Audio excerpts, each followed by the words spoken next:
comes from TIAA Craft, a financial services company helping to create financial outcomes that matter. Learn more at TIAA.org. And the Simons Foundation, advancing research in basic science and mathematics. More at simonsfoundation.org. And by a grant from the John Templeton Foundation. More at www.templeton.org. Science Friday is produced by the Science Friday Initiative, a nonprofit organization that is dedicated to increasing the public's access to science and scientific information. Learn more at sciencefriday.com.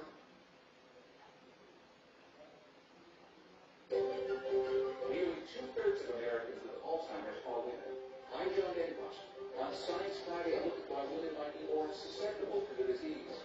Plus, 10 years after the launch of Google Maps, we'll forecast the future of digital maps and what bilingual babies can teach the rest of us about learning a language. That's on Science Friday from PRI.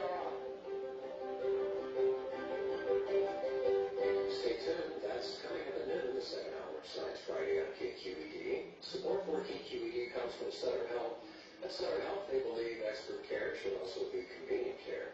That's why they offer online services so patients can email their doctor and stay connected anytime, anywhere. Sutter Health, we bless you. Mighty Mite Termite Services, the Bay Area termite and pest experts. Mighty Mite eliminates termite and pest problems using the latest techniques in integrated pest management. More at MightyMiteTermite.com. It's the Commonwealth Club broadcast tonight at 8 on KQED. Charles Blow's columns deal head-on with the stirring issues of social justice, race relations, and the pitfalls of politics. Tonight, Blow will talk about those issues and his new memoir, Fire Shut Up in My Bones, which details the compelling poetry of the small Louisiana town where he grew up, a place where slavery's legacy feels astonishingly close. Charles Blow on the Commonwealth Club tonight at 8. You're on KQED. This is Science Friday. I'm John Davis. We're talking this hour about climate change and how it's restructuring Arctic habitats and food chains with my guest, Cheryl Rosa, a wildlife veterinarian and biologist, and also Deputy Director of the United States Arctic Research Commission in Anchorage.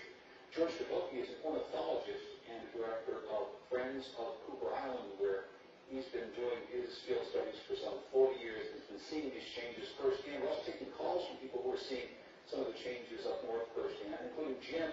Jim's calling from Petersburg, Alaska. Hi, Jim. Go ahead. You're on Science Friday. Yeah, good morning.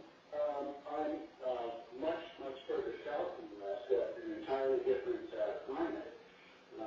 We have a different problem here, and that is that we are seeing a reduced snowpack at higher elevation.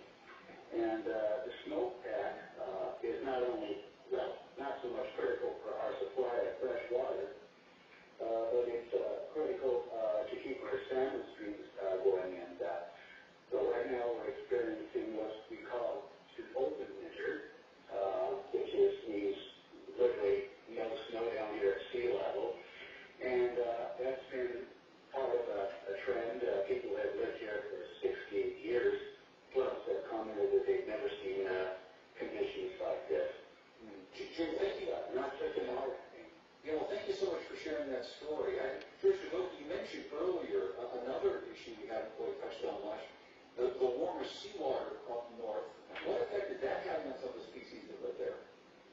Well, the main thing is having an impact on now is the fact that the forage fish in Arctic systems typically have therapeutic species at every level of the food web, and polar cod or Arctic cod is the main fish that is consumed by all the upper tropical level predators in the Arctic. So that is moving the fish to deeper water where it's colder. And one of the other things, though, is that as it is warming, subarctic species are starting to come up. Now, that has caused some of the government agencies to have some interest in the potential of commercial fishing, but certainly yet they don't have that. They don't have the data that puts them happens in the fishery. Cheryl Rosa, what are these changes doing to plants? We've been talking about animals a lot, but what's happening with plant species? Right. So we've got a couple of big differences. Plants on land, some of the things that have been seen, some of the changes that have been seen have been an earlier start of greenup. So when earlier snow melt happens because of warmer temperatures. The plants get exposed to light earlier, things warm up, and they green up. You'll have an extended total growing season, and you'll have animals kind of trying to modify their habits potentially, if they can, according to these changes. And sometimes you'll get what's called a trophic mismatch, and that just basically means that you've got animals that we talked about a little bit earlier that are attuned to a certain time of green up, and even attuned to the fact that you'll have a maximum nutritional value in plants at a certain time, and that can be problematic, and not just preferable for things like shorebirds and nesting birds in the Arctic. They can do things like modify their nesting or their migration times, but the concept of animals that are generalists versus specialists is something that is important here, because animals that are specialists are probably going to be more impacted, and some of these studies that have been, the research has been done is showing this, because you're not flexible. If you function in these very tight operational categories in terms of temperature, or when you have to show up to do your nesting, or you have to be there, for instance, and have your chicks maturing at a certain rate during an explosion of insect immersion, you won't do well if all of a sudden you're there a week late. If these mosquitoes come out and you need to be eating them and you're not there, or you're not at the stage where you can take advantage of that, you're going to suffer the probably body condition impacts or potential mortality related to that. George Devoki, before I let you go, I have to ask, you've been doing this for 40 years in the same spot, and you've seen all these changes. I mean, what is your hope? What is your plan for the future here? Well, things are very different now on the island, because in the past I would ban these black Guillemot chicks, and I would see them come back as adults, and I had followed them for 33 years. Last summer, I banned around 70 Guillemot chicks on the island, and I thought, okay, you'll come back and breed, and if you live for the next 30 years, you're going to live through a period of change in the Arctic that will be even greater than what has happened over the past 30. My population is now down to 100 pairs. It used to be 225. It may not be able to make it through this bottleneck. And one of the issues is, one of the things you talked about at the top of the hour, that the island itself, because the permafrost is melting, is now eroding rather rapidly, so the island may actually be washed away by climate change. George Devoki, ornithologist and director of Friends of Cooper Island, holding fort very far up north. George, thank you so much for sharing your story with us. I appreciate it. Great, thank you much. Thanks also to Cheryl Rosa, who's a wildlife veterinarian and biologist, deputy director of the United States Arctic Research Commission in Anchorage. Thank you so much for joining us today. You're welcome. You've probably had the experience where you go to the grocery store on an empty stomach. Got a few items on your list, just a few, but you end up leaving with a cart full of junk food. Now, there's a new study that says your hunger for food might not just influence your choice in the grocery line, but even at the mall or when online shopping. The results were reported this week in the proceedings of the National Academy of Sciences. Let me bring on my next guest to explain why we might not want to shop while hungry. Norbert Schwartz is a co-author on that study. He's also professor of psychology and marketing and director of the Dorrance Life Mind and Society Center at the University of Southern California. He joins us from the studio on campus there. Welcome to Science Friday. Thanks for having me. Good morning. You tested this idea of hunger and motivation with an experiment using something fairly mundane, binder clips. Take us through the setup. Let's go. Yes. Essentially, the participants were asked to test binder clips, which you find some good and useful, before or after they had lunch. In one of these studies, we waited at a student cafeteria on campus and asked people who were in line to get lunch or people who had just eaten to tell us about how good they found the binder clips, and then gave them an opportunity to take home binder clips that they would like. And those who had just eaten took much fewer binder clips than those who were still hungry and waiting for lunch. Okay, so they had a chance to look at these binder clips and determine whether or not they were nice binder clips or not, but did that have anything to do with it? Did the quality of the binder clips actually matter? No, in fact, they don't really like the binder clips. What happens is a different story. When you're hungry, you want to eat. And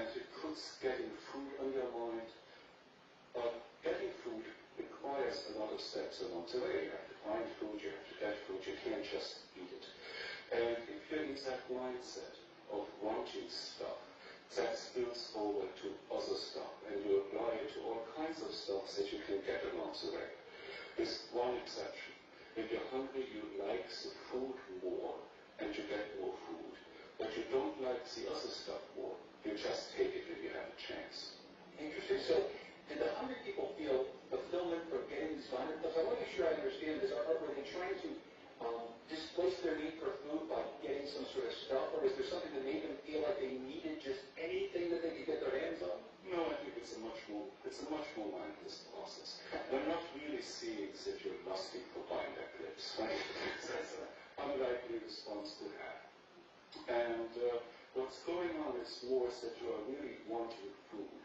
And when we pursue goals, we don't just pursue the end state. There are lots of steps involved.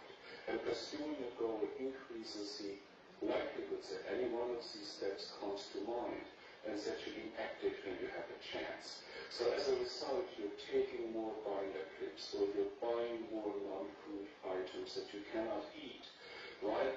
It's on your mind to get stuff. But it's not a displacement of the desire to eat, in that sense that you now find these things wonderful. So actually do not satisfy your motive at all. They don't feed you, your hunger remains.